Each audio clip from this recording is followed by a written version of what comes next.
My husband died keeping a secret. The sound of silence. The funeral director's voice was a distant hum, like static from an old radio. I sat in the front pew of St. Mary's, my hands folded in my lap, staring at the mahogany casket that held what remained of 24 years of my life. David looked peaceful, they said. Peaceful. As if peace had ever been something he'd known. Beside me, my sister, Rachel, dabbed at her eyes with a tissue, though I hadn't seen her shed a single tear. Behind us, David's cousins whispered among themselves, the Patterson clan, all sharp suits and sharper tongues, gathered like vultures at a feast. They'd barely spoken to us during the marriage, but death has a way of bringing out people's interest in your affairs. Sarah. Rachel's manicured hand touched my arm. The lawyer wants to speak with you after the service. I nodded, not trusting my voice. 3 days. It had been 3 days since I'd found David collapsed in our kitchen, coffee mug shattered on the tile floor, his eyes already vacant.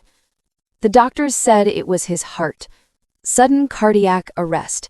No warning, no goodbye, no chance to say the 1,000 things that now sat like stones in my throat. The service ended in a blur of condolences and casseroles. People pressed my hands and murmured about what a good man David had been, how devoted, how private. That word seemed to follow him everywhere, even in death. David Thompson, the man who built walls higher than most people built dreams. At 52, I was a widow. The word felt foreign in my mouth, like a language I'd never learned to speak. Chapter 2. Papers and Secrets. Robert Martinez had been David's lawyer for 15 years, a thin man with wire-rimmed glasses who always looked like he was apologizing for existing. His office smelled of old leather and disappointment, and I sat across from his desk feeling like a child called to the principal's office. Mrs. Thompson, he began, shuffling through a stack of papers. I'm sorry for your loss. David was, well, he was a very thorough man when it came to his affairs. I almost laughed. Thorough? David had been thorough about everything. His morning routine, his dinner preferences, his absolute refusal to discuss anything that might resemble an emotion. The will is straightforward, Martinez continued, seemingly oblivious to my shock. The house remains yours, of course, along with the savings accounts and investments. But there's something else. He paused, removing his glasses to clean them, a nervous habit I'd noticed before. David owned property in Canada, a farm in Alberta.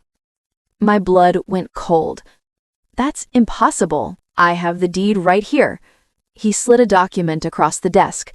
Purchased 12 years ago, 160 acres, including a farmhouse and several outbuildings. I stared at the paper, the words swimming before my eyes. Pine Creek Valley Farm. David's name in black ink, official and undeniable. There must be some mistake. I whispered. We've never been to Canada. David hated traveling. He barely wanted to leave the county, let alone the country. Martinez's expression was carefully neutral. According to the records, he visited the property several times over the years. Always alone. The room felt smaller suddenly, the air thinner. He never mentioned it. Not once. The property is quite valuable, Martinez continued, seemingly oblivious to my shock. David left instructions that if anything happened to him, you were to receive full ownership, along with this. He handed me an envelope, my name written in David's careful script. My hands shook as I took it. The envelope was thick, substantial. Not a quick note, but something that had required thought, time, planning. Mrs. Thompson? Martinez's voice seemed to come from very far away. Are you all right? I stood abruptly, clutching the envelope and deed to my chest. I need to go. Of course. If you have any questions about the property, or if you decide to sell? The word came out sharper than I intended. Why would I sell something I don't understand? I left him sitting there with his apologetic expression and his neat stacks of papers that had just turned my world upside down. Chapter 3. The letter. I drove home in a daze, the envelope burning like a brand against my passenger seat. Our house, my house, now, sat at the end of a quiet cul-de-sac, surrounded by the precise flower beds that David had tended with military precision. Everything in its place, everything exactly as it should be, except nothing was as it should be anymore. I poured myself a glass of wine with shaking hands and sat at the kitchen table where David had eaten his last breakfast 3 days ago. His coffee mug still sat in the dishwasher, waiting for a wash it would never need. The envelope opened reluctantly, as if even in death David was hesitant to share his secrets. My dearest Sarah, if you're reading this, then the worst has happened, and I'm no longer able to protect you from the truth. I know you must be angry. I know you must feel betrayed, and you have every right to both emotions. For 24 years, I have kept this secret from you, and for 24 years, it has eaten at me like a cancer. I stopped reading, wine untouched, my heart hammering against my ribs. The farm in Alberta, Pine Creek Valley. It was my grandfather's place. I inherited it when I was 25, 3 years before we met. I told myself I would sell it, that I had no use for memories of a childhood I'd tried so hard to forget. But I couldn't. It was the only place I'd ever been truly happy. I know what you're thinking. Why didn't I tell you? Why didn't I share this part of my life with the woman I loved more than my own breath? Because I was a coward, Sarah. Because that farm represents everything I wasn't strong enough to be. My hands were shaking so violently now that the paper rustled like autumn leaves. My grandfather raised me there after my parents died. Did you know that? I don't think I ever told you the real story. I told you they died in a car accident when I was 18, that I was already an adult, already independent. The truth is, they died when I was 8. A house fire. I was at school, came home to find fire trucks and my whole world in ashes. Grandpa Frank was a painter. Not house painting, art. Real art. He was terrible at farming, but brilliant with a brush. He taught me that the world was full of beauty if you just knew how to look for it. For 10 years, that farm was magic. We painted the sunrises together. We talked to the horses like they were family. We lived like the rest of the world didn't exist. The will is straightforward, Martinez continued. The house remains yours, of course, along with the savings accounts and investments. But there's something else. He paused, removing his glasses to clean them, a nervous habit I'd noticed before. David owned property in Canada, a farm in Alberta. My blood went cold. That's impossible. I have the deed right here. He slid a document across the desk. Purchased 12 years ago, 160 acres, including a farmhouse and several outbuildings. I stared at the paper, the words swimming before my eyes. Pine Creek Valley Farm. David's name in black ink, official and undeniable. There must be some mistake, I whispered. We've never been to Canada. David hated traveling. He barely wanted to leave the county, let alone the country. Martinez's expression was carefully neutral. According to the records, he visited the property several times over the years, always alone. The room felt smaller suddenly, the air thinner. He never mentioned it, not once. The property is quite valuable, Martinez continued, seemingly oblivious to my shock. David left instructions that if anything happened to him, you were to receive full ownership, along with this. He handed me an envelope, my name written in David's careful script. My hands shook as I took it. The envelope was thick, substantial. Not a quick note, but something that had required thought, time, planning. Mrs. Thompson? Martinez's voice seemed to come from very far away. Are you all right? I stood abruptly, clutching the envelope and deed to my chest. I need to go. Of course. If you have any questions about the property, or if you decide to sell. The word came out sharper than I intended. Why would I sell something I don't understand?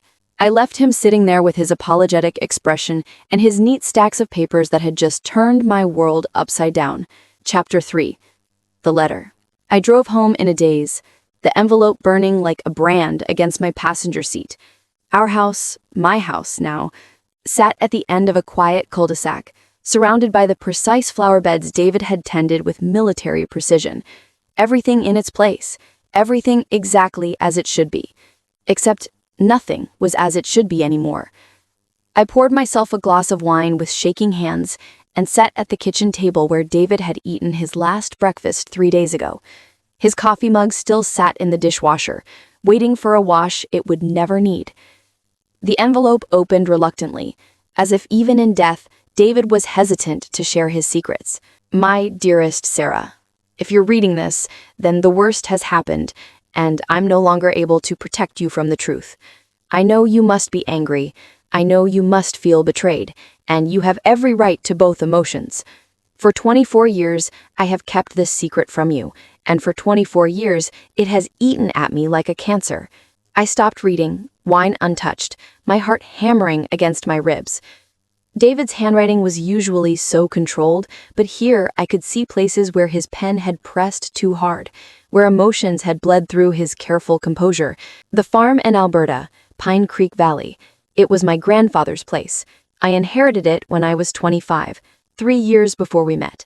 I told myself I would sell it, that I had no use for memories of a childhood I'd tried so hard to forget. But I couldn't. It was the only place I'd ever been truly happy. I know what you're thinking. Why didn't I tell you? Why didn't I share this part of my life with the woman I loved more than my own breath? Because I was a coward, Sarah. Because that farm represents everything I wasn't strong enough to be. My hands were shaking so violently now that the paper rustled like autumn leaves. My grandfather Frank raised me there after my parents died. Did you know that? I don't think I ever told you the real story. I told you they died in a car accident when I was 18, that I was already an adult, already independent. The truth is, they died when I was 8. A house fire. I was at school, came home to find fire trucks and my whole world in ashes. Grandpa Frank was a painter. Not house painting. Art. Real art. He was terrible at farming, but brilliant with a brush. He taught me that the world was full of beauty if you just knew how to look for it. For 10 years, that farm was magic. We painted the sunrises together. We talked to the horses like they were family. We lived like the rest of the world didn't exist. I wiped my eyes with the back of my hand, not even realizing I'd started crying. But then I turned 18, and I thought I knew better. I thought his life was too small, too simple.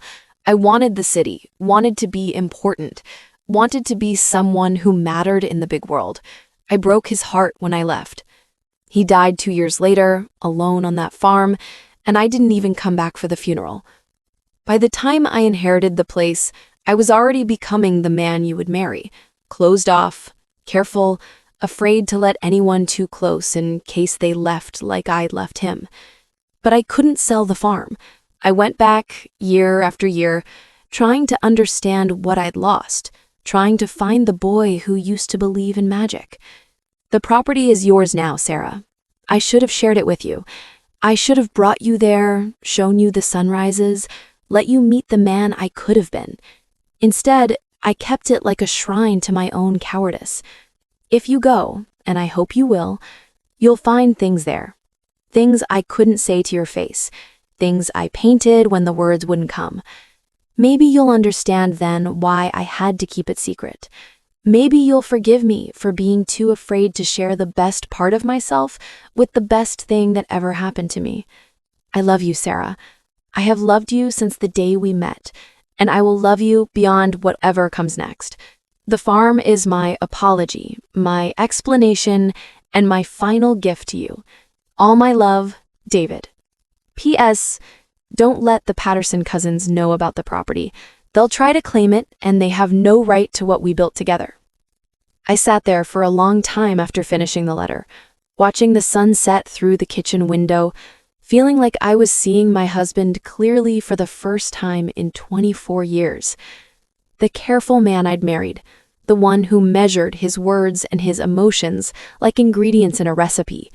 He'd been guarding this secret like a dragon guarding treasure. David, a farmer's grandson. David who'd learned to paint from someone who saw magic in the world. David who'd been running from grief and love in equal measure. The phone rang, startling me out of my reverie. Rachel's voice was crisp and practical. "Sarah, dear, I know this is difficult, but we need to make some decisions. The Patterson cousins are asking about the will, and there are arrangements to be made. Have you thought about what you'll do with the house? It's far too big for just you." I looked around the kitchen that never felt like home, at the perfect countertops and the sterile decorations that revealed nothing of the people who lived there. "I'm going to Canada," I said. There was a pause. "What?" "David left me property there, a farm. I'm going to see it." "Sarah, honestly, now is not the time for impulsive decisions. You need to grieve properly, get your affairs in order. What you need is—" I hung up. For the first time in 3 days, I felt like I could breathe. Chapter 4. The Journey North. 2 weeks later, I was on a plane to Calgary, my suitcase packed with clothes I'd never worn and questions I couldn't answer. The funeral was behind me, the sympathy cards filed away, the casseroles finally cleared from my refrigerator. Rachel had stopped speaking to me after I'd refused her advice about hasty decisions and proper grieving periods. The Patterson cousins had been sniffing around too, making pointed comments about David's modest estate and how family should stick together in difficult times.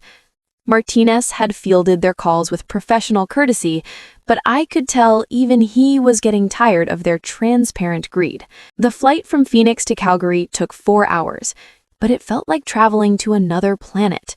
I'd barely been out of Arizona in 20 years, and here I was, crossing international borders to visit a place my husband had forbidden me to see. Forbidden. The word had haunted me since reading his letter. What kind of marriage had we really had if there were places I wasn't allowed to go, parts of his life I wasn't allowed to touch?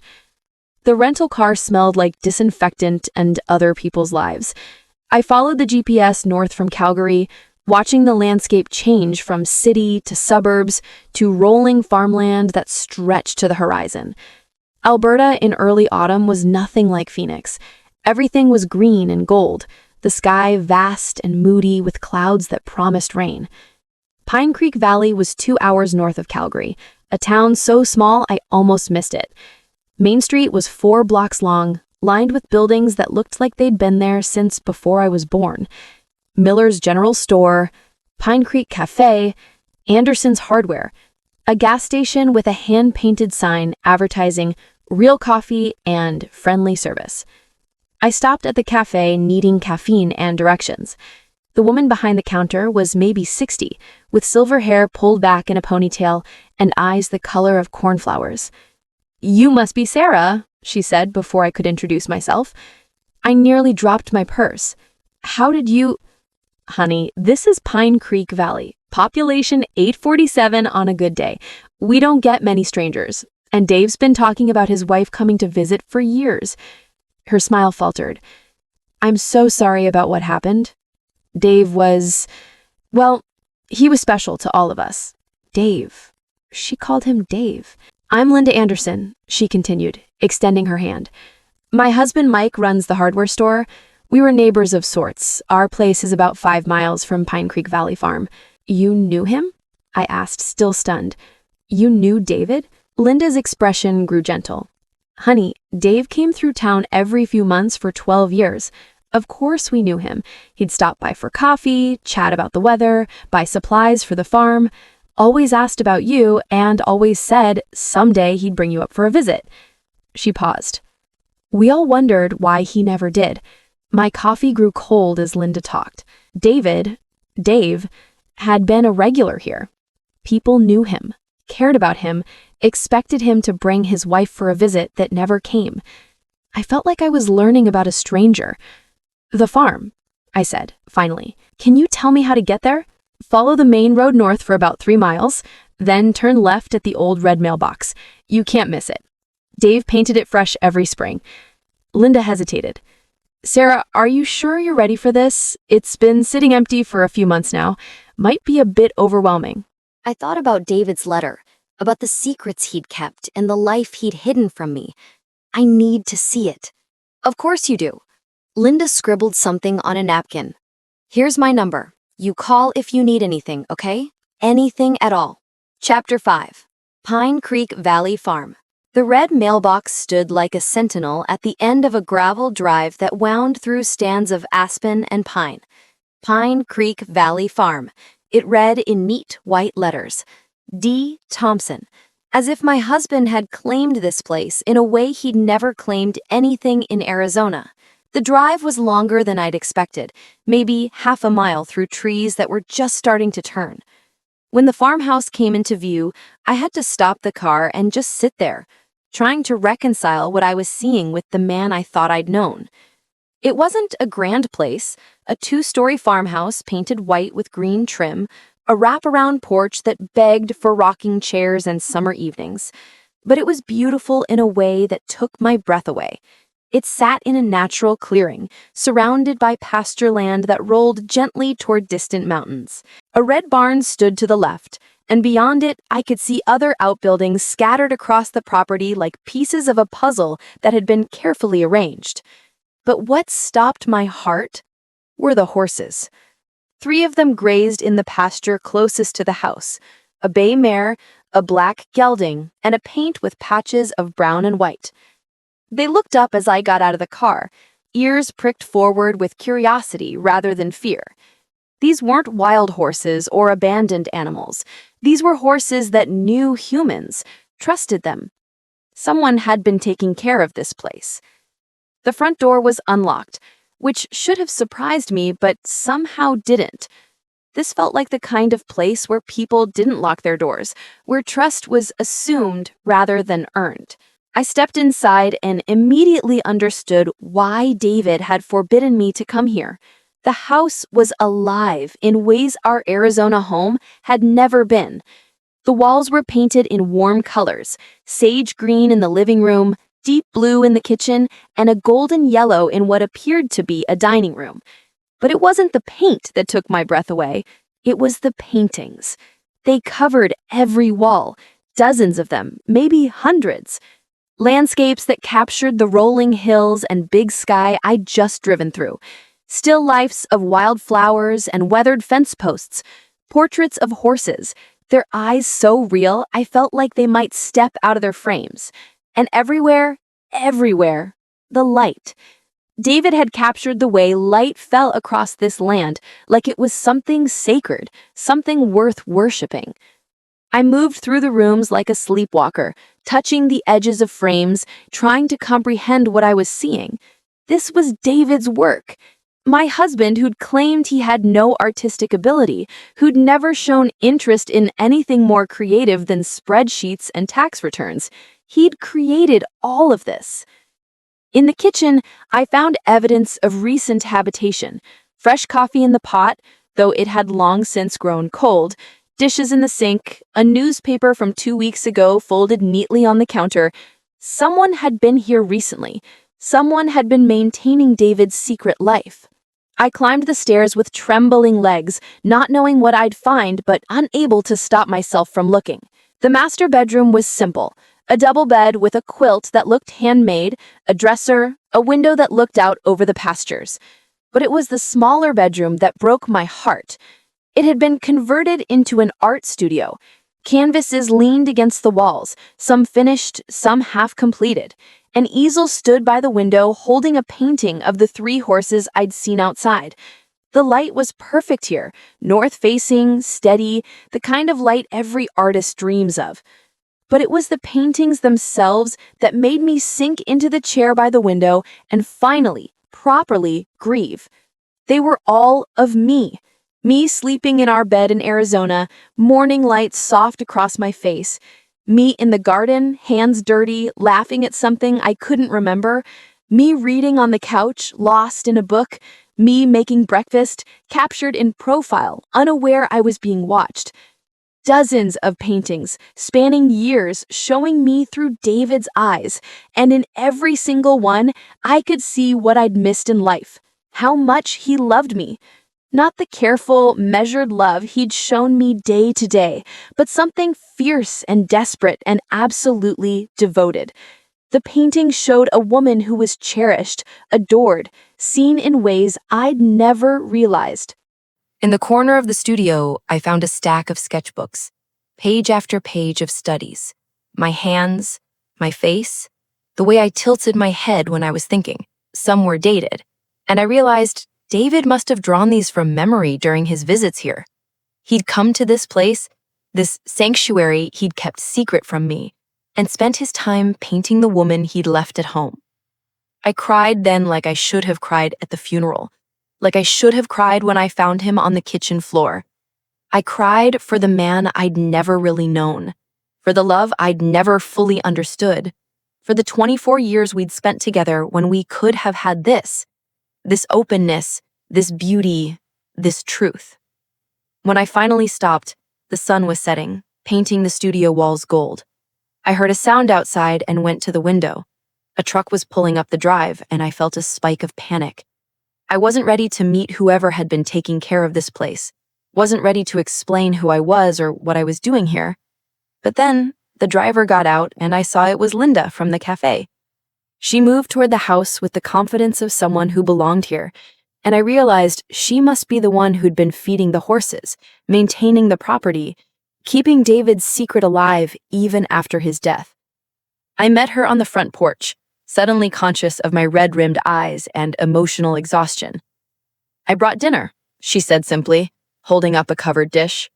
"Figured you might be too overwhelmed to think about food." "The horses," I said. "You've been taking care of them?" "Mike and I both. Dave asked us to if anything ever happened to him. Said you'd come eventually, and the animals shouldn't suffer while you decided what to do with the place." We sat on the porch steps as the last light faded from the sky, and Linda told me things about my husband that no one else knew. How he'd arrived 12 years ago, broken and lost, and slowly learned to smile again.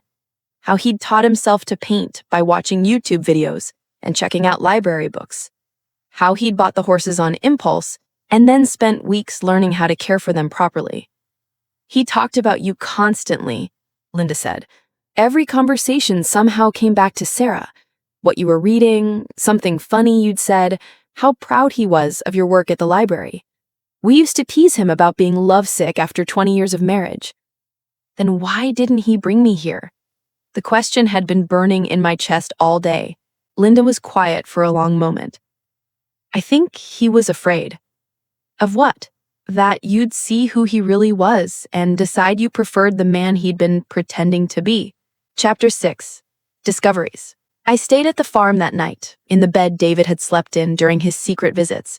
The mattress still held the faint scent of his cologne, and I lay there staring at the ceiling, trying to piece together the puzzle of my marriage. In the morning, I explored the property more thoroughly. The red barn housed a workshop where David had built frames for his paintings and furniture for the house. Everything was organized with the same precision he'd shown at home. But there was something different here, a looseness, a willingness to experiment. Half-finished projects suggested a man who was learning to play again.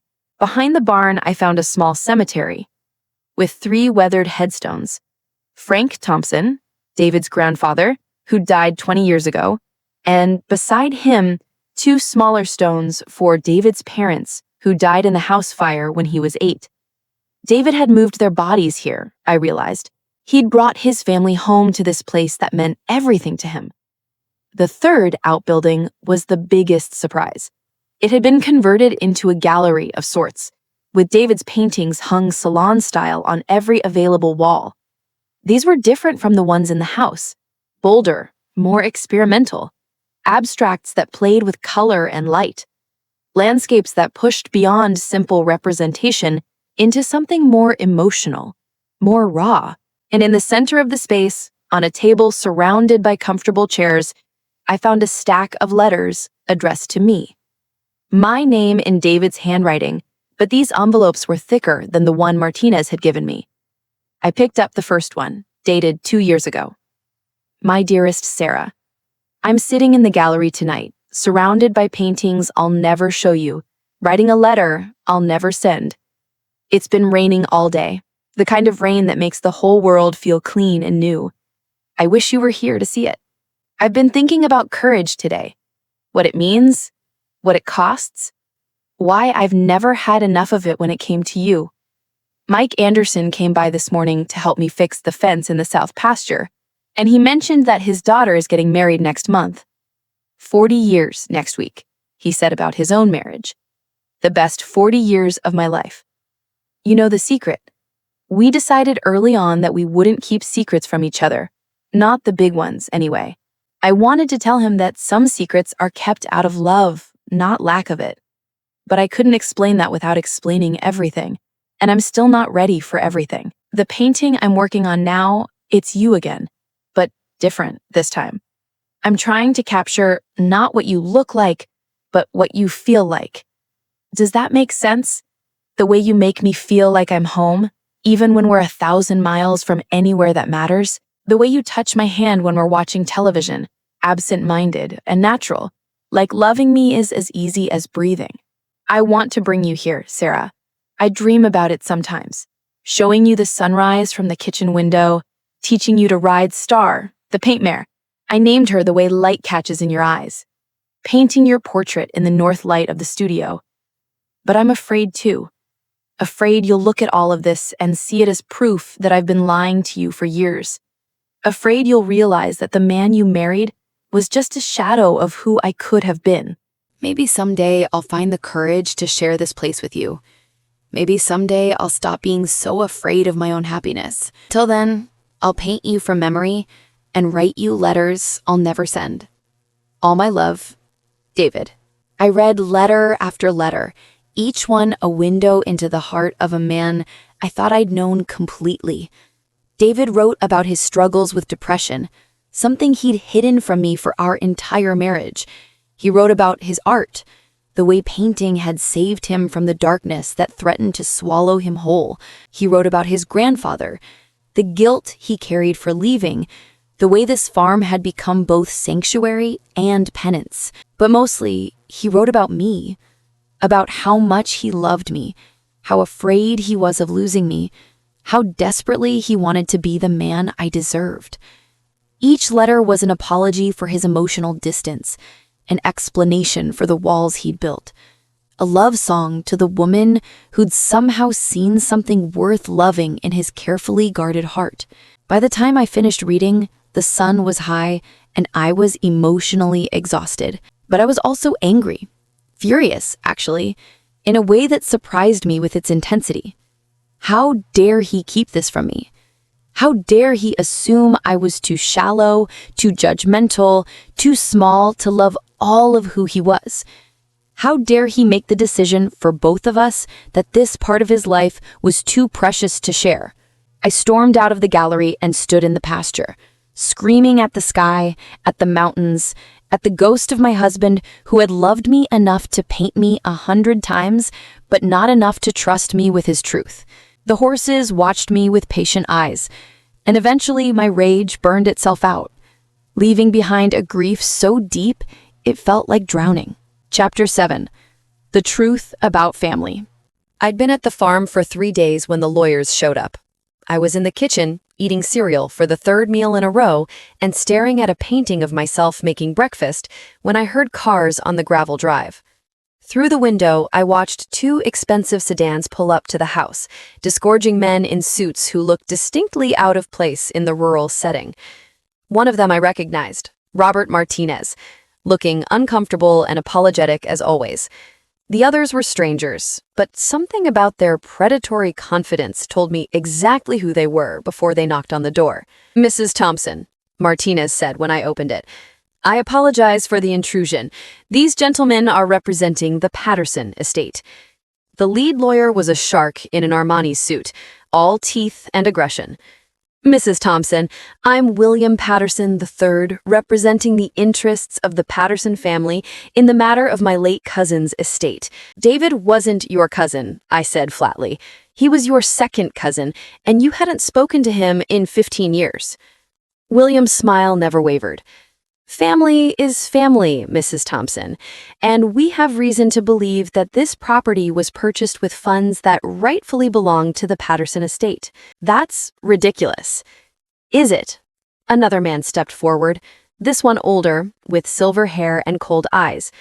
I'm Charles Patterson, William's father. Perhaps you'd be more comfortable discussing this inside? I wanted to slam the door in their faces, but Martinez's expression suggested this wasn't going away. Reluctantly, I let them into the living room, where they stood like invaders among David's paintings. Impressive, Charles said, looking around. David always did have artistic pretensions. Of course, he could never have afforded all this on an accountant's salary. What are you talking about?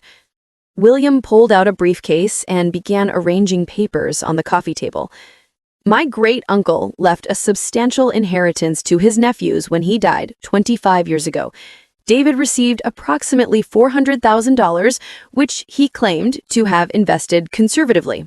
Yet, according to our research, he purchased this property for $350,000 12 years ago. Where did that money come from, Mrs. Thompson? I stared at him.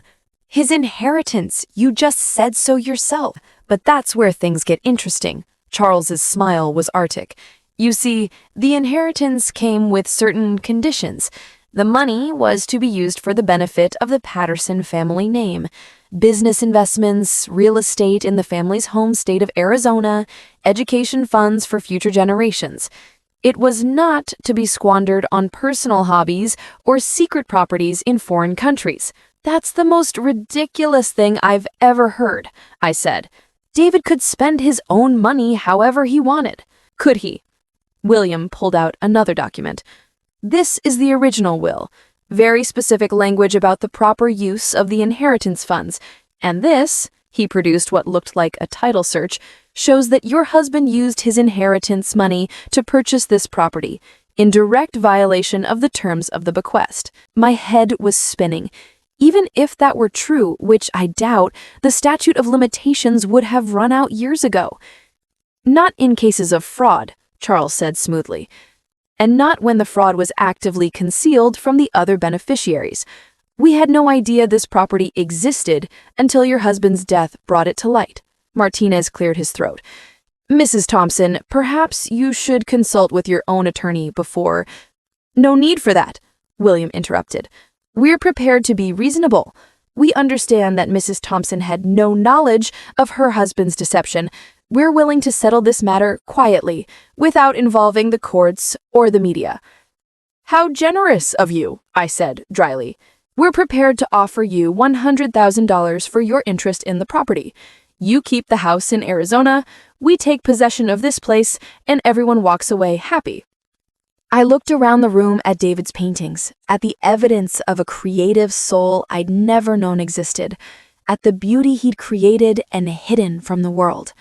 These vultures wanted to swoop in and claim it for themselves, to turn David's sanctuary into a commodity to be sold to the highest bidder.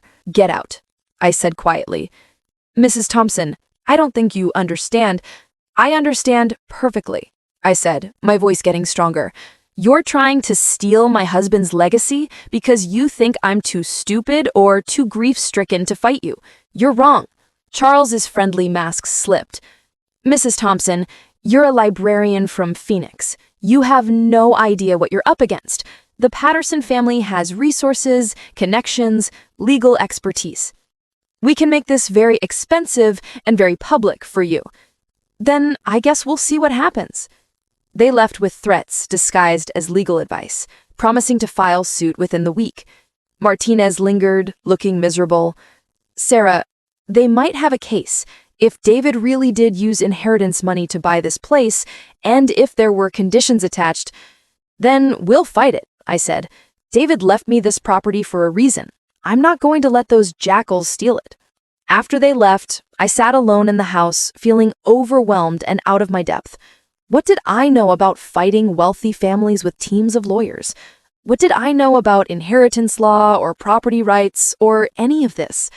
But as I looked around at the paintings that surrounded me, at the evidence of the man David had been in this place, I felt something I hadn't experienced in years: determination. They wanted a fight. They were going to get one. Chapter 8. Allies and Revelations. The next morning, I drove into town and found Linda at the cafe, serving coffee and homemade pie to a table full of farmers. When she saw my expression, she immediately poured me a cup and steered me to a quiet corner booth.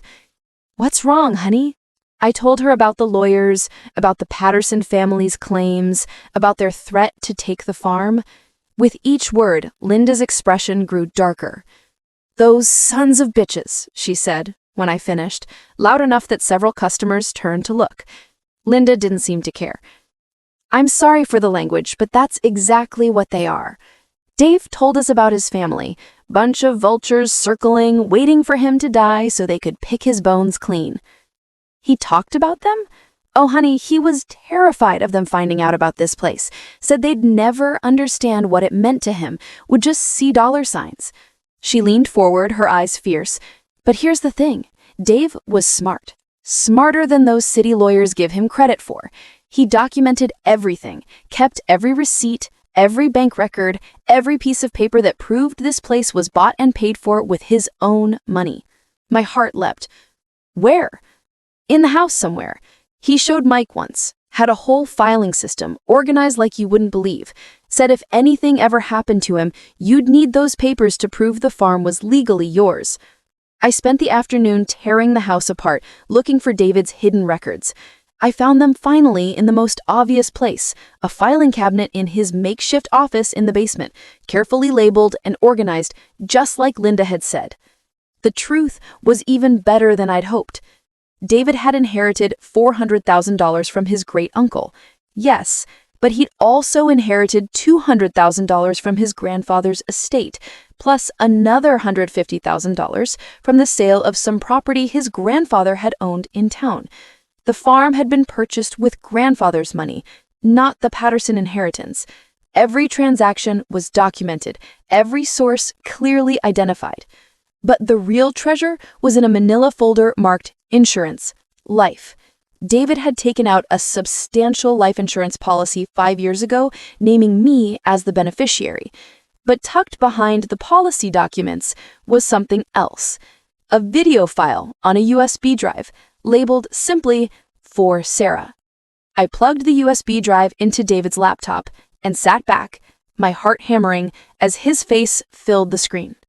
He looked older than I remembered, more tired, but there was something in his eyes I'd rarely seen in life: peace. He was sitting in the gallery, surrounded by his paintings, late afternoon light streaming through the windows. "Hello, Sarah," he said, and his voice was exactly as I remembered.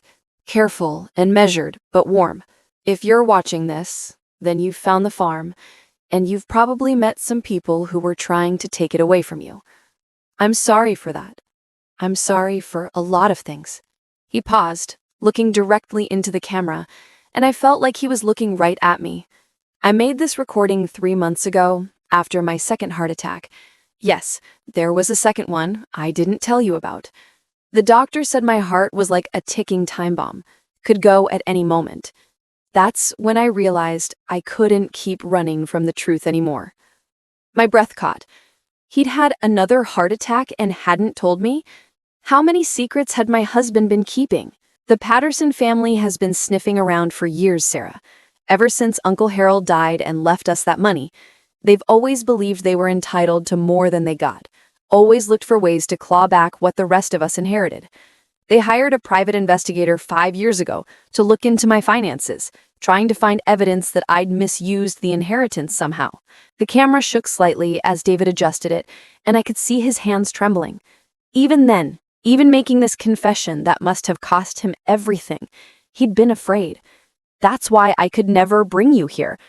Not because I didn't trust you, not because I didn't want to share this with you, but because I was terrified that somehow, some way, they'd find out about it and find a way to take it. This place, it saved my life, Sarah. After we got married, after I started building those walls to keep everyone at arm's length, I was dying inside. Slowly, quietly, but dying all the same. He stood up and walked to one of the paintings, a landscape of the farm at sunset, golden light spilling across the pastures. Coming here, painting again, remembering who I used to be before my parents died and I learned to be afraid of loving anything too much, it brought me back to myself. But I was so afraid of losing it that I convinced myself the only way to protect it was to keep it secret, even from you, especially from you. He turned back to the camera and I could see tears on his face. I know how that must sound, how it must feel to discover that your husband had this whole other life you knew nothing about. But Sarah, everything I did here was about you. Every painting, every visit, every moment of peace I found in this place, it was all leading back to you. You were the reason I wanted to get better, to find the man I'd buried after too many losses. The video continued for another 20 minutes. David explained the legal situation in detail, told me where to find the documents I'd need, gave me the names of lawyers he trusted and accountants who could verify the financial records. He talked about the horses, their names, their personalities, how much they'd come to mean to him. He talked about the neighbors who'd become friends, the life he'd built in this place that had always been meant to include me. But mostly, he talked about love, about how much he regretted letting fear drive so many of his decisions, about how he wished he'd been braver, more trusting, more willing to risk everything for the chance at something real. If you're watching this, he said at the end, then I'm gone and you're alone with all my secrets and all my mistakes. I hope you can forgive me. I hope you'll fight for this place because it's yours now. Not just legally, but spiritually. This is where I learned to be happy again. This is where I learned to paint love. The video ended with him walking out of the gallery, the camera capturing one last view of the paintings that surrounded the space like prayers. I sat there in the basement office, crying for the third time since arriving at the farm. But these tears felt different. Not just grief now, but anger and determination, and something that might have been hope. Chapter 9. Preparing for Battle. The next few days passed in a blur of phone calls and paperwork. I contacted the lawyer David had recommended, Jennifer Kim, a specialist in estate law based in Calgary. She agreed to take the case and, after reviewing the documents I'd found, expressed confidence that the Patterson family's claims were baseless. "They're fishing," she said during our first meeting, "hoping you'll be intimidated enough to settle rather than fight. But David documented everything beautifully. We can prove beyond any doubt that the farm was purchased with legitimate funds from his grandfather's estate." "What about their threats? About making it expensive and public?" Jennifer smiled grimly. "Let them try. I've dealt with families like the Pattersons before. They're bullies who count on people being too overwhelmed to fight back. But when someone actually stands up to them, they usually fold pretty quickly." I also called David's accountant in Phoenix, a woman named Helen Brooks, who'd been managing his finances for years. She confirmed what the documents showed.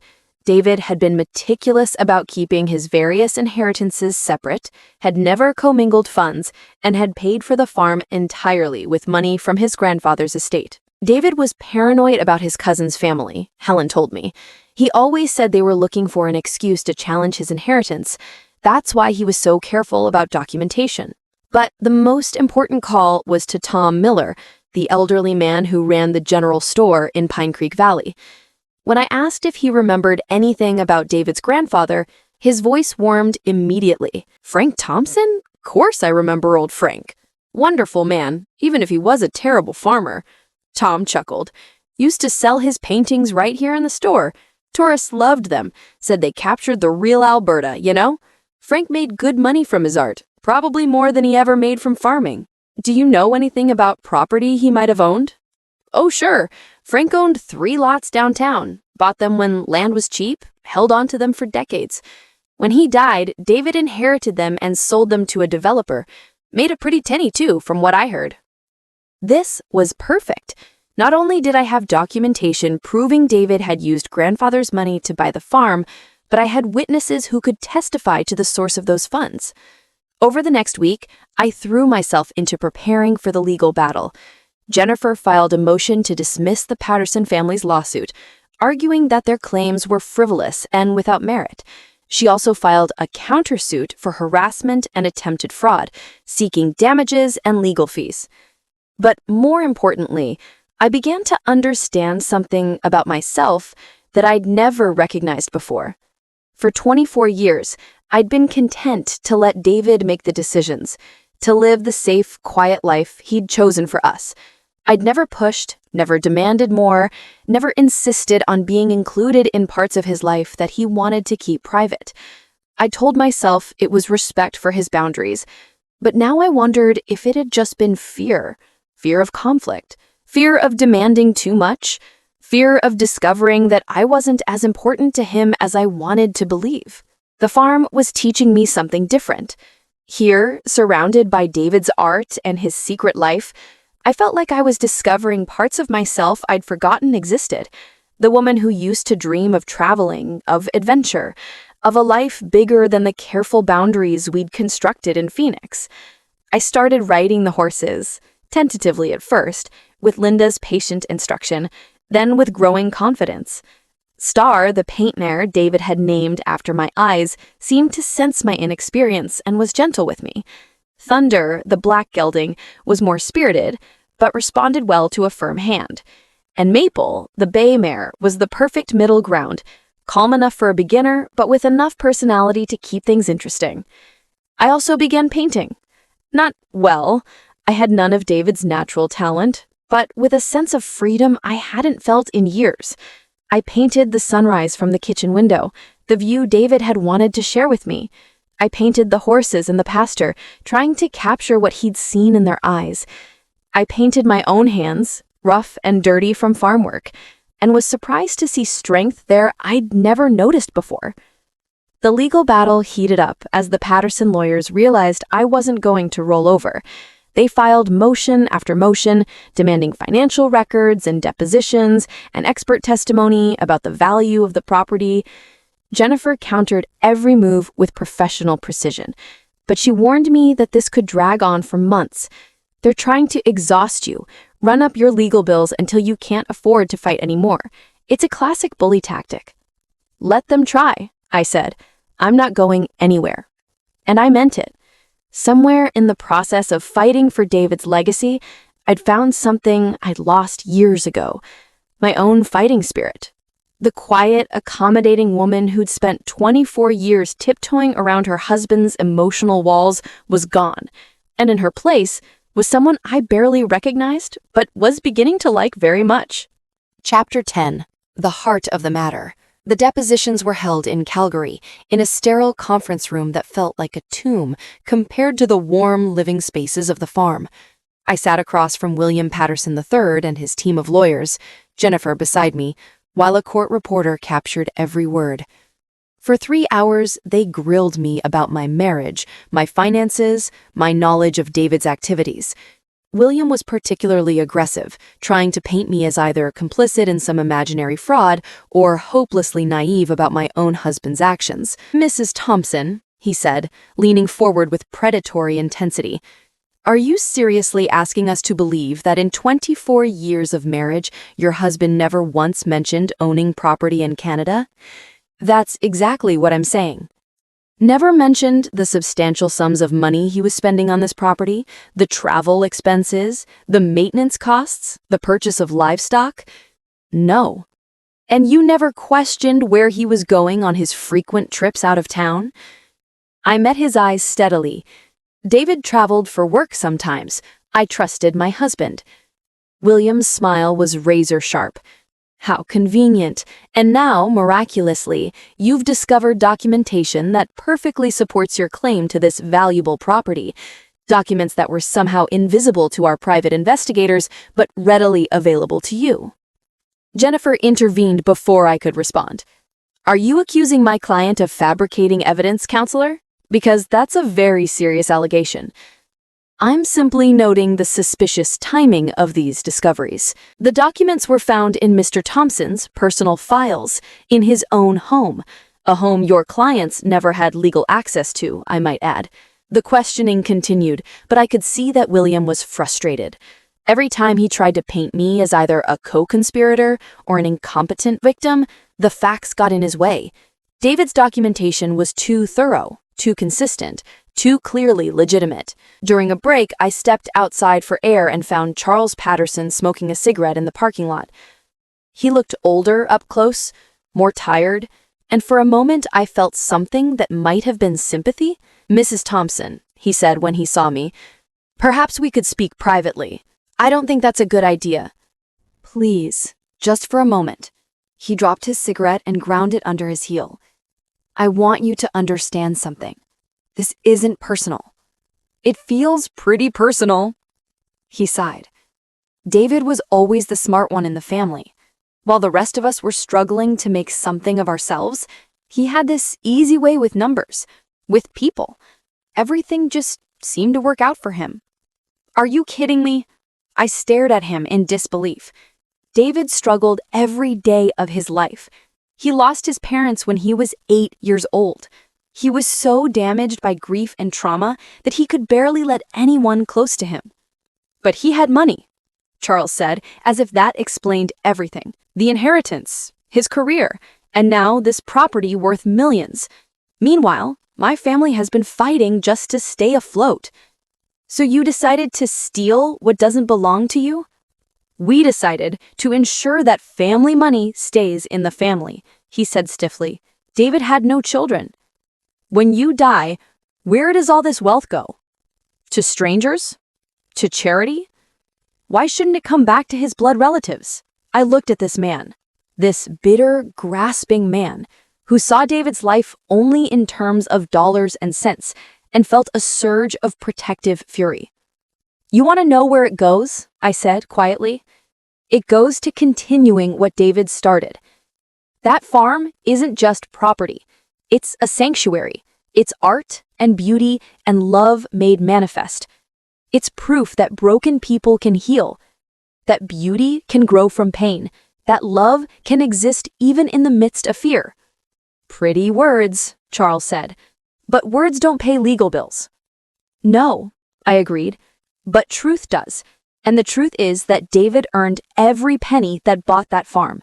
He worked for it, suffered for it, and found healing in it. You have no claim to any of it." "We'll see about that." I walked back inside, my hands shaking with adrenaline and anger, but I also felt something else, a clarity about what I was fighting for that had nothing to do with money or property rights. I was fighting for David's truth, for the man he'd been in that place, the man he'd been too afraid to be anywhere else. I was fighting for the love that had painted 100 portraits of a woman who'd never known how cherished she was. I was fighting for the scared 8-year-old boy who'd lost everything and spent his life trying to build something worth protecting.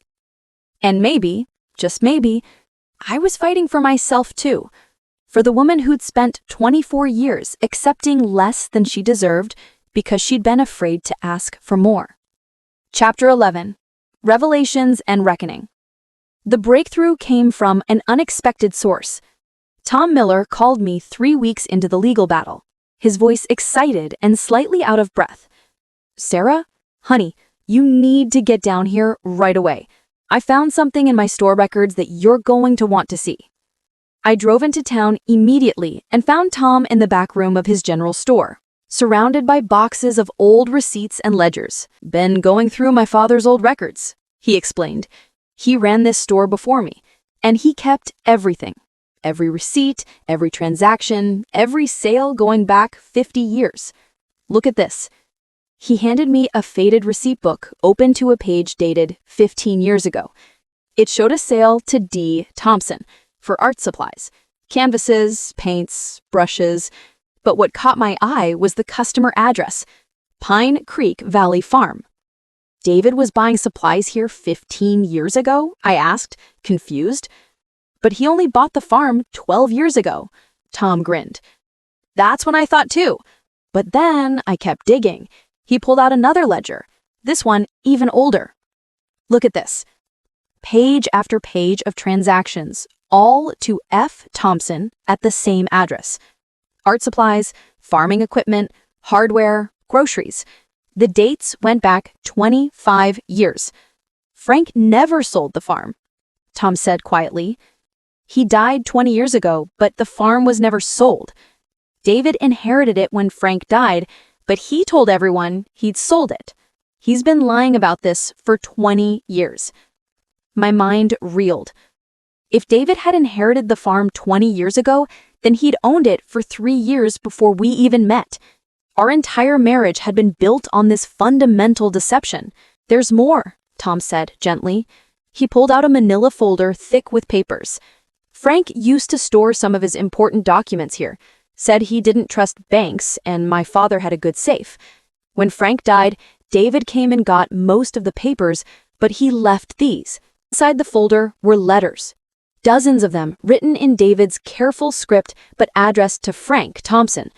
The dates range from 25 years ago, when David had first left for college, all the way up to just months before Frank's death.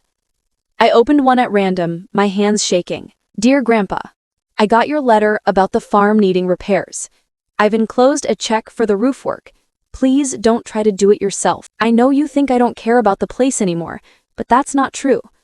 I think about it every day. You asked if I'm happy in the city. The honest answer is no. I'm successful, I suppose, but I feel like I'm living someone else's life. I have a girlfriend now, Sarah. I've told you about her. She's wonderful, and I think I love her, but I'm terrified of letting her see who I really am. What if she realizes I'm just a scared kid pretending to be a grown-up? I want to bring her to meet you, but I'm afraid. Afraid you'll tell stories about the boy I used to be. Afraid she'll see how much I've lost by running away from everything that mattered. I'm a coward. You raised me to be brave, to see beauty in the world, to trust in love. Instead, I built walls and convinced myself they were protection. Maybe someday I'll find the courage to come home. Maybe someday I'll be worthy of the man you tried to teach me to be. All my love, David." I sank into a chair, overwhelmed. Letter after letter revealed the truth I'd never suspected. David hadn't just kept the farm secret from me. He'd been planning to bring me there from the very beginning. He'd been scared, yes, but he'd also been hopeful. Grandpa Frank had been encouraging him to share his real life with me, to trust that love was stronger than fear. "There's one more thing," Tom said, softly. He handed me the final envelope, this one addressed to me in Frank's shaky handwriting. David never saw this one. Frank gave it to my father just before he died, with instructions to give it to David's Sarah if anything ever happened to both of them. "Dear Sarah, I know this letter will come as a shock, as you probably have no idea who I am. I'm Frank Thompson, David's grandfather and the man who raised him after his parents died. If you're reading this, then both David and I are gone, and you've somehow found your way to the farm that means everything to our family. I want you to know that even though we've never met, I feel like I know you. David writes about you constantly. Your kindness, your intelligence, the way you make him laugh. You're the light in his darkness, even if he's too scared to let you shine fully. David thinks he's protecting you by keeping parts of his life separate, but he's wrong. He's protecting himself from the possibility of losing you, from the vulnerability that comes with being truly known. It's understandable, given what he's been through, but it's also tragic." The boy I raised was full of joy and wonder. He saw magic in ordinary moments and wasn't afraid to love with his whole heart. That boy is still inside the man you married, but he's buried under layers of fear and careful control. If you found this letter, it means you found the farm, and I hope you've also found the paintings. David's art is his truest self, the self he's been too frightened to share with you. In his paintings, you'll see the man he really is, someone who loves deeply, who sees beauty everywhere, who would give anything to be worthy of your love. I have one last request. Be patient with him. The scared 8-year-old boy who lost everything is still making decisions for the man he became. But if you can find a way to reach that boy, to show him that love doesn't always end in loss, you might save them both. The farm is his gift to you, not just the property, but the truth of who he really is. I hope you'll accept both. With love and hope, Frank Thompson. I was crying again, but these tears were different. They weren't just for grief or anger anymore, but for recognition, for understanding, for the tragic beauty of a love story that had been unfolding in shadows for 24 years. David hadn't kept the farm secret because he didn't trust me.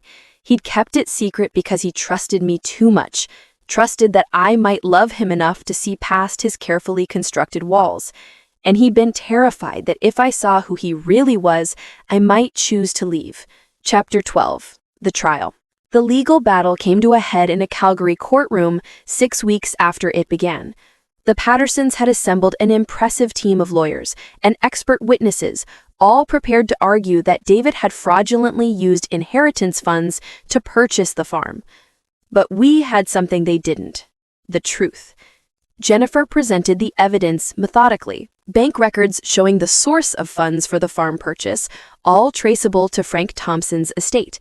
Property records proving that David had inherited the farm 20 years ago, not purchased it 12 years ago as the Pattersons claimed.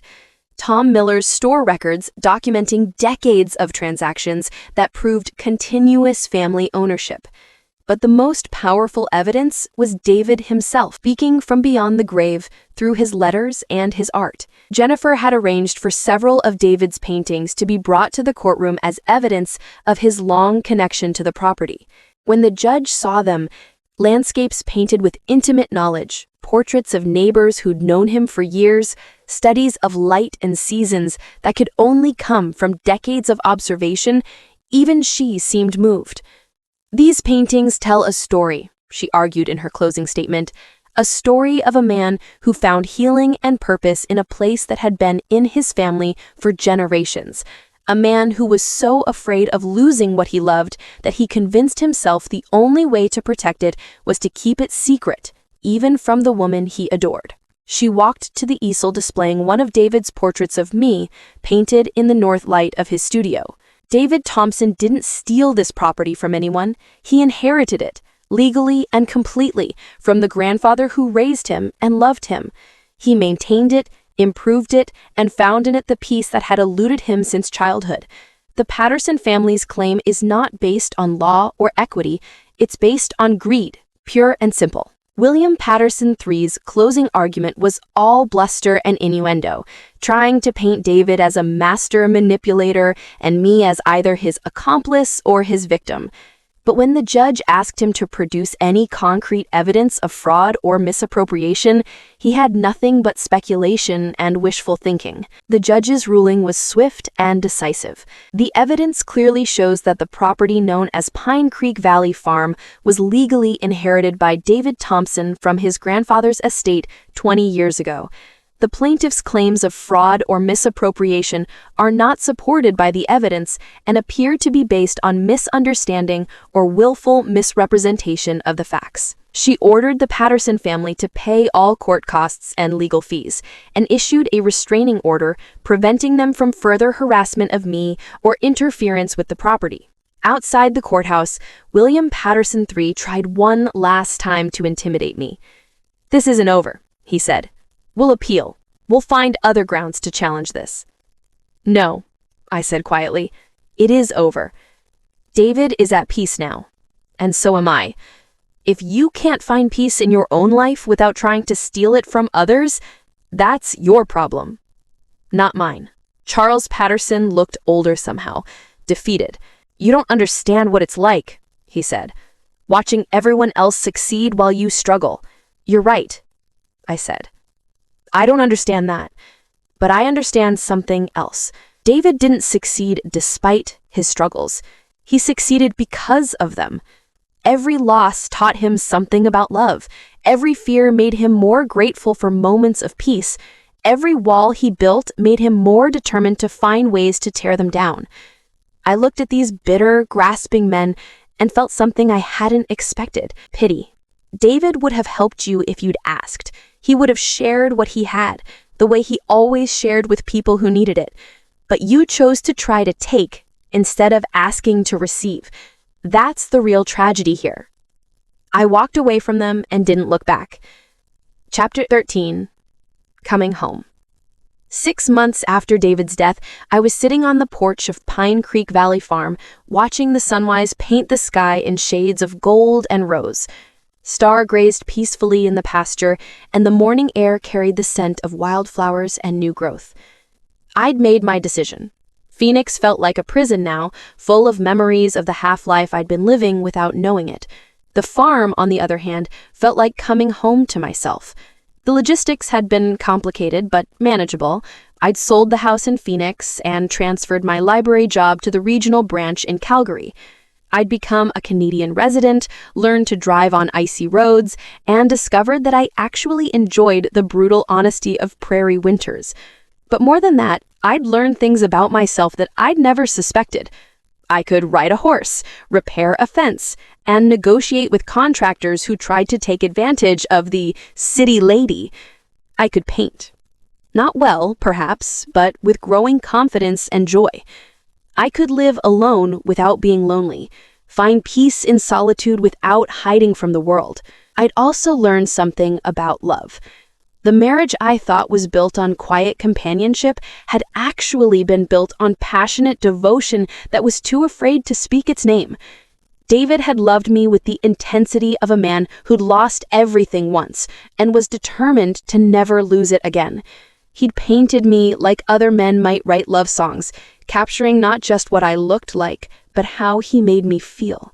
The studio upstairs had become my favorite room in the house. I'd left David's paintings exactly where he'd placed them, but I'd added my own amateur efforts beside them. My portraits of him, painted from photographs and memory, my landscapes of the farm through the seasons, my still lifes of ordinary objects, coffee mugs, wildflowers, books made precious by the simple act of paying attention. I'd started a small art school in town, teaching painting to local children and adults who'd never thought they had any talent. David would have loved that, I thought. The idea of the gallery he'd kept secret becoming a place where others could discover their own capacity for beauty. Linda and Mike Anderson had become my closest friends, the family I'd never had. They'd helped me through the lonely nights and the moments of doubt, celebrated my small victories and mourned my losses. They'd known David as Dave, the man he'd been here, and through their stories, I'd come to know him too. "He's probably watching you right now," Linda had said one evening as we sat on the porch, "wondering what took you so long to find your way home." I thought about that often, about David watching me discover the woman I'd always been but had been too afraid to become, the woman who could stand up to bullying lawyers and greedy relatives, the woman who could make a life in a place where she knew no one, build friendships based on honesty instead of convenience, find joy in simple things like morning light and the sound of horses moving through tall grass. The phone rang, interrupting my morning meditation. It was Jennifer Kim, my lawyer, calling with news I'd been expecting but dreading. "The Patterson family has filed for bankruptcy," she said without preamble. Apparently, they borrowed heavily to finance their legal challenge, convinced they were going to win a multi-million-dollar settlement. When that didn't happen, they couldn't pay back the loans. I felt a stab of complicated emotions. Relief that they could no longer threaten me, but also sadness for the destruction their greed had wrought on their own lives. What happens now? Nothing that affects you. Their deaths are their problem. But Sarah, there's something else. William Patterson III called my office yesterday. He wants to speak with you. Absolutely not. He says it's not about the legal case. Says he has something that belongs to you, something David left with his family years ago. I was quiet for a long moment, watching thunder roll in the dust near the barn. The black gelding had become my confidant over these months, the one I'd talk to when I needed to work through complicated feelings. "What kind of something?" I asked finally. He wouldn't say over the phone. "But Sarah, you don't owe these people anything. If you don't want to see him, no," I said, surprising myself. "I'll see him, but here, at the farm. And you'll be with me." "Are you sure?" I thought about David's letter, about his fear of his family, about the way that fear had shaped so many of his decisions. Maybe it was time to face that fear directly, to see it for what it really was. "I'm sure." Chapter 14. The Last Secret. William Patterson III arrived at the farm 3 days later, driving a modest sedan instead of the luxury car he'd arrived in for our first confrontation. He looked older, worn down by his legal losses and financial ruin, and he carried a small wooden box in his hands like it contained something precious. Jennifer and I met him on the front porch, and I was struck by how different he seemed. The aggressive lawyer who'd tried to intimidate me was gone, replaced by someone who looked genuinely humbled by recent events. Mrs. Thompson, thank you for agreeing to see me. I know I have no right to ask for your time after everything that's happened. What do you want, William? He held up the box. This belonged to David when he was a boy. My grandmother, his great-aunt, kept it after his parents died. She always meant to give it back to him, but somehow it never happened. When she died 5 years ago, it came to me. He set the box on the porch table and stepped back. I should have returned it then, but I was angry about David's success. Angry that he seemed to have everything while my family struggled. I convinced myself he didn't deserve it, that he'd forgotten where he came from. I approached the box cautiously. It was made of weathered cedar, with a brass latch that had tarnished with age. When I opened it, I found treasures that took my breath away. Photographs of David as a child, not the careful, controlled man I'd married, but a laughing boy with paint on his hands and joy in his eyes. Pictures of him with his parents, a young couple who looked at their son like he was the center of their universe. Photos of him with Frank, learning to milk cows and paint sunsets and see magic in ordinary moments. At the bottom of the box was a small canvas, maybe 8 inches square. It was a child's painting, crude but heartfelt, showing a farmhouse surrounded by green fields and blue sky. In the corner, in a child's careful script, were the words, "Home Sweet Home," and a signature, David Thompson, age 10. I held the little painting with trembling hands, seeing in it the roots of everything David had become. The boy who'd painted this simple scene had grown into the man who'd covered the walls of this house with tributes to the same landscape, the same light, the same sense of home. "There's a letter, too," William said quietly. "From your husband. He wrote it after my grandmother's funeral, when he realized I'd inherited the box. He asked me to return it to him, but I never did." The letter was sealed, addressed to William in David's familiar handwriting. I looked at William questioningly. "I never opened it," he said. "I was too proud, too angry. But I think maybe it was meant for you all along." With shaking fingers, I opened the envelope and read, "Dear William, I heard that Aunt Helen passed away, and I'm sorry for your family's loss. She was always kind to me during those difficult years after my parents died. I know you have some things that belonged to me as a child, photographs and a painting I made when I was 10. I'd like to have them back, not because they're valuable, but because they're all I have left of the boy I used to be. I know there's been tension between our sides of the family over the years, and I'm sorry for whatever role I may have played in that. I never meant to seem like I thought I was better than anyone else.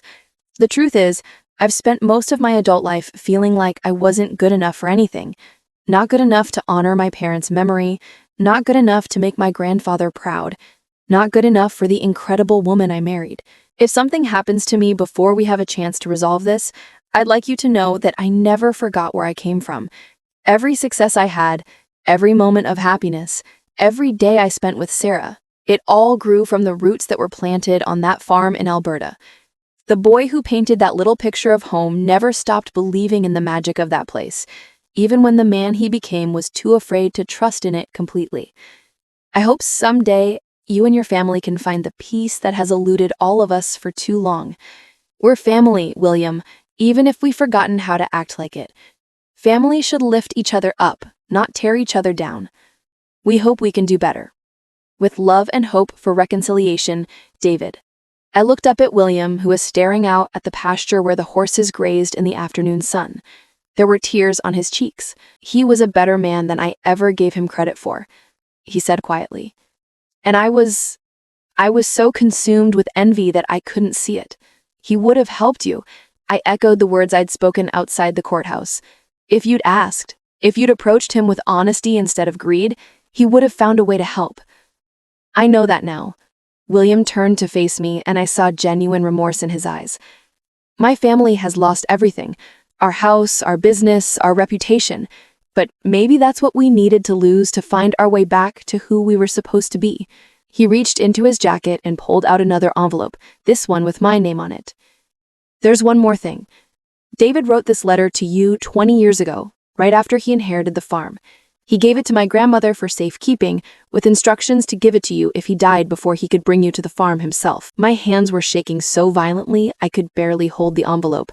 20 years ago, just after we'd gotten married, when our life together was still new and full of possibilities. My dearest Sarah, by the time you read this letter, I'll be gone, and you'll have discovered the secret I've been keeping from you since almost the day we met. I'm writing this on our first wedding anniversary, sitting in the farmhouse kitchen where I learned what love looked like by watching my grandfather care for everything he held dear. I brought you here once, in my heart, on the day you agreed to marry me. I walked through these rooms and imagined showing you every corner, every painting, every sunrise. I imagined us growing old together in this place, watching our children play in the same fields where I played as a boy. But then fear crept in. Fear that you'd realize you'd married someone who was fundamentally broken, someone who could only love by holding tight enough to leave bruises. Fear that this place, this beautiful, fragile place where I learned to be happy, might not survive the weight of sharing it with someone else. So I made the cowardly choice. I decided to keep you separate from this part of my life, to give you the safe, careful man you'd married and keep the wild, artistic, deeply feeling man locked away on this farm where he couldn't hurt anyone. I know now that this was wrong. Love isn't about protection, it's about trust. Trust that the person you love will see all of who you are and love you anyway. Trust that sharing your deepest truths won't destroy them, but will make them more beautiful. If you're reading this, then I've run out of time to make better choices. But the farm is yours now, and with it all the truth I was too frightened to share while I lived. Paint in my studio, ride the horses I should have bought for both of us. Watch the sunrise from the kitchen window and know that every morning I sat there, I was thinking of you. Most of all, forgive me. Forgive this scared boy who thought the only way to keep something safe was to hide it away. Forgive the man who loved you so much he forgot that love is meant to be shared, not hoarded. This farm is my heart, Sarah.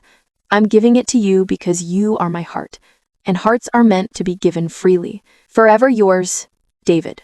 I closed my eyes and let the tears come. 20 years of marriage, and only now was I reading the letter that should have changed everything. Only now was I hearing the words that might have saved us both from decades of careful distance and unspoken longing. But maybe it wasn't too late after all.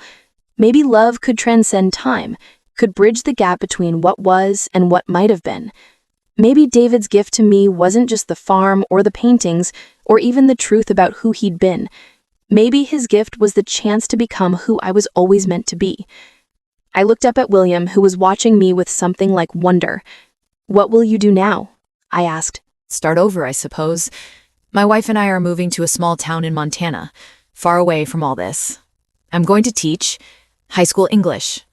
It was what I always wanted to do before I got caught up in trying to be somebody important. He paused. David was right in his letter. Families should lift each other up. Maybe it's not too late for me to learn how to do that. I stood up and walked to the porch railing, looking out over the land that had become my salvation. The late afternoon light was painting everything in shades of gold, and I could see why David had tried so hard to capture it in his paintings. Some beauty was too important not to try to preserve, even if you could never quite capture it completely. "William," I said finally, "if you ever need anything, really need anything, not want but need, you know where to find me." He nodded, tears still flowing freely. "Thank you, Sarah, for everything, for fighting for David's memory, for showing me what forgiveness looks like, for being the person he always said you were." After he left, Jennifer and I sat on the porch in comfortable silence, watching the sun set behind the mountains. The lawyer in her was satisfied with how things had turned out. The property was secure, the legal threats resolved, justice served. But I could see that the woman in her was moved by something deeper. "You know," she said finally, "I've handled a lot of estate cases over the years, but I've never seen anything quite like this. Your husband didn't just leave you property, he left you a love story." The strangest part is, I replied, I think he's still writing it. Epilogue. Love letters to the future. 1 year later, I was standing in David's gallery, surrounded by visitors who'd come for the opening of the Pine Creek Valley Arts Center. The space that had once housed his secret paintings now displayed work from local artists, children's art classes, and a permanent exhibition of David's work that I'd finally found the courage to share with the world.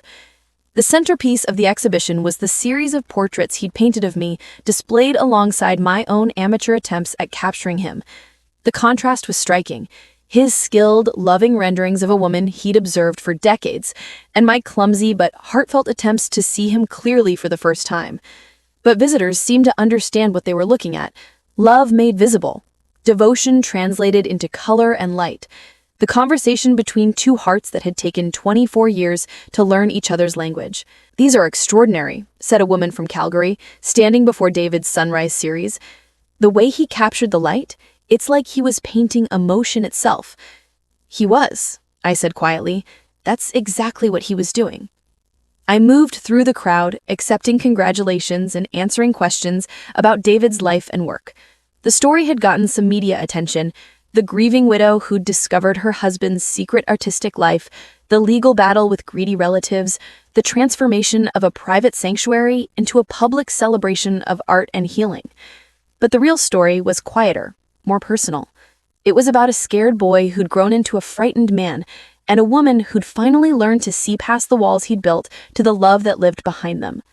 It was about the patience required for some truths to unfold, the courage needed to live authentically, and the way love could continue to grow even after death. Linda found me near the end of the evening as the last visitors were making their way to their cars. "Dave would be so proud," she said, squeezing my hand. "This is exactly what he would have wanted. His art bringing people together, inspiring others to create, making this place a center for beauty and community." I looked around at the gallery that had once been David's most carefully guarded secret, now filled with laughter and conversation and the kind of communal joy he'd always been too afraid to trust. "You know what I think?" I said. "I think he's not done yet. I think there are still secrets waiting to be discovered, still truths waiting to be painted, still love letters waiting to be written." I walked home through the familiar darkness, guided by moonlight and the muscle memory of a path I'd traveled hundreds of times.